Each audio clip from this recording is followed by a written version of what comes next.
So today, in the celebration of the extraordinary rite of the Mass, otherwise known as the Latin Mass, the traditional Latin Mass, or the Tridentine Mass, the readings, as you know by now, differ greatly from the readings that are stipulated for the celebration of the ordinary rite.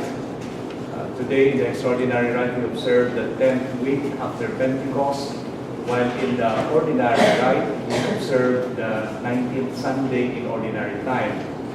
However diverse the text of the readings may be, surprisingly, we have found out for the past several weeks in our homilies, in our reflection, that they do have some kind of unity in the sense that they both point towards one and the same message for the strengthening of our faith and the strengthening of our Christian life. Just to remind you of what these readings are, the readings for the ordinary rite of the Mass today speaks about Jesus walking in water to pacify the fear of St. Peter. And before that, of course, we are told this most important truth about Jesus, that he was used to spending a great time, a plenty period of time in seclusion in order to enter into prayer with his Heavenly Father. And true enough, in the readings intended for today, for the extraordinary celebration, we also have two people praying. One exalted himself in prayer, the other humbled himself in prayer. So much so that in the end, you can say that both readings point to what prayer means for us today. And that is going to be the topic of our sermon.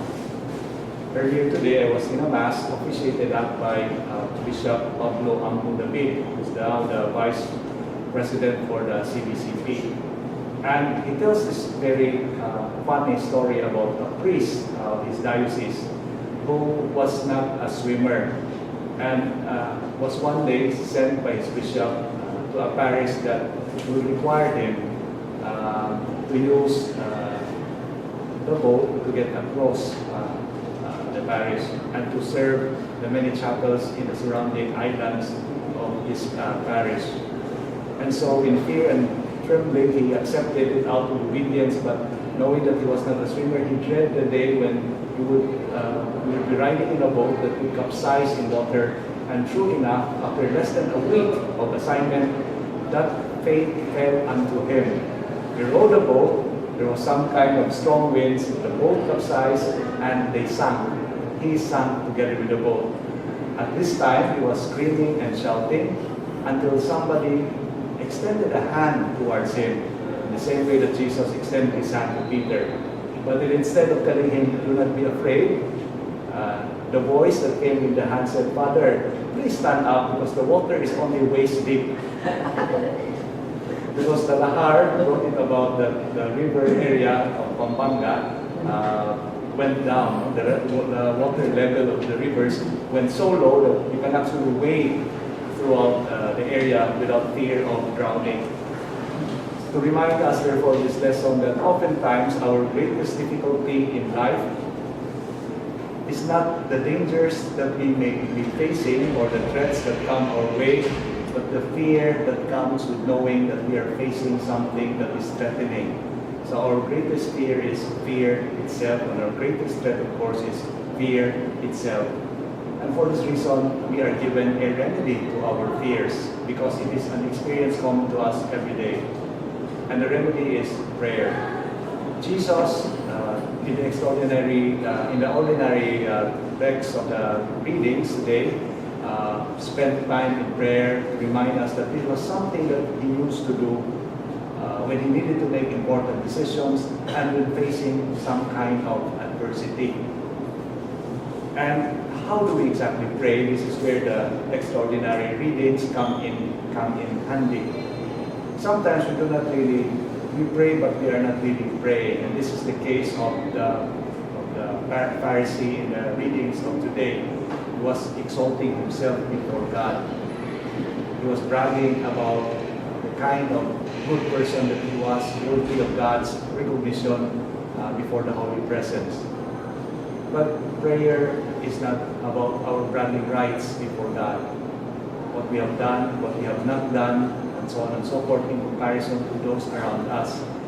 Prayer, first and foremost, is an invitation to be silent and allow God to speak to us under whatever circumstance we may find ourselves in. The proud man can be silent before God. He feels he always has to say something to God. And so if we find ourselves saying we are not praying because we don't know what to say to God in prayer, it could be a sign of pride on our part that we'd like to be in control even when praying. But how can we be in control? We are facing with somebody greater than ourselves. We can never be in control in a situation of that kind. We are always at the receiving end of this meeting and encounter between God and us in prayer. That is why I'd like to highlight a very important feature of the Latin Mass, which in recent time has escaped attention. The fact that in the celebration of the canon of the Mass, this is what we now refer to simply as the consecration prayer, that is the prayer after the Sanctus. And take note that in the Latin Mass there is only one canon. Unlike in the ordinary rite, you have several versions of the canon to choose from to highlight certain themes. All of them approved for use as a valid way of consecrating bread and wine into becoming the body and blood of Christ. But in the Roman rite, there is just the Roman canon. And in the Roman canon, the people do not hear anything from what the priest is saying. The instruction of the rubrics or the instruction of the liturgy reads, this has to be a silent, quiet prayer that the priest whispers to God. And what about you who are not saying the consecration prayer? This is where some people do not see things as they really are. People feel at a loss of what to do during this time. What are we supposed to do? What are we supposed to read? But the invitation of the liturgy is to stand in silence and in adoration and in the recognition that the Holy Presence is before you and words are not important. What matters is the sensing of this presence as something very close to us at this particular point in time in the celebration of the liturgy, and that is prayer. We need to highlight that kind of prayer because in the extraordinary rite today, the first reading, which is different from the first reading again of the readings from the ordinary rite, which is different from the readings of the extraordinary rite, the translation of which is available on your text, on your guidebooks, booklets. The ordinary rite will have us go back to the story of the prophet Elijah. After having successfully done away with 450 false prophets who were promoting a false religion of belief in a false God, after annihilating them to the point of death, had to flee for the safety of his own life because the queen, who was an adherent of his false religion, was seeking for his life. And what did Elijah do? He ran to Horeb, the mountain of God. Horeb is where Moses faced God with thunderclaps and lightnings in order to receive the tablets of stones that contain the 10 Commandments.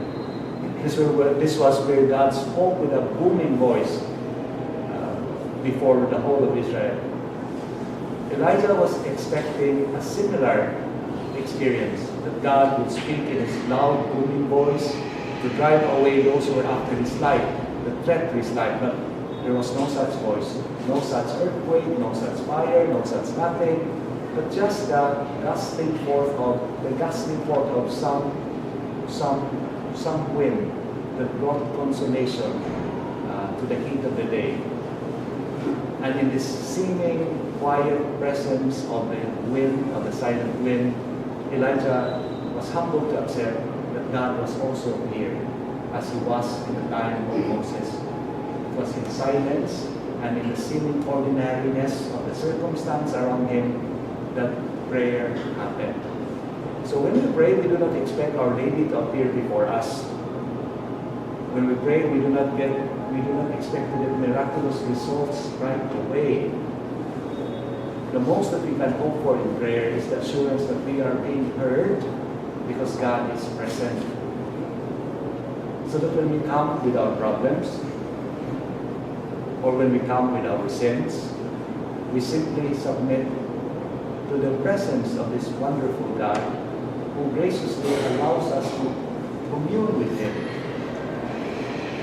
And sometimes recognizing the presence with a sigh, with a quick gaze towards heavens, as Saint Therese frequently did in her own ways of praying, will be more than enough for us. That we are humbled as we enter into prayer, that we are willing to listen rather than speak, and that we are willing to put forth faith in the results of our prayer rather than to command the results of the prayer that we desire from God. And in this humble stance, we will be justified as the publican in today's Gospel reading was justified for his humility and faith and willingness to trust in God.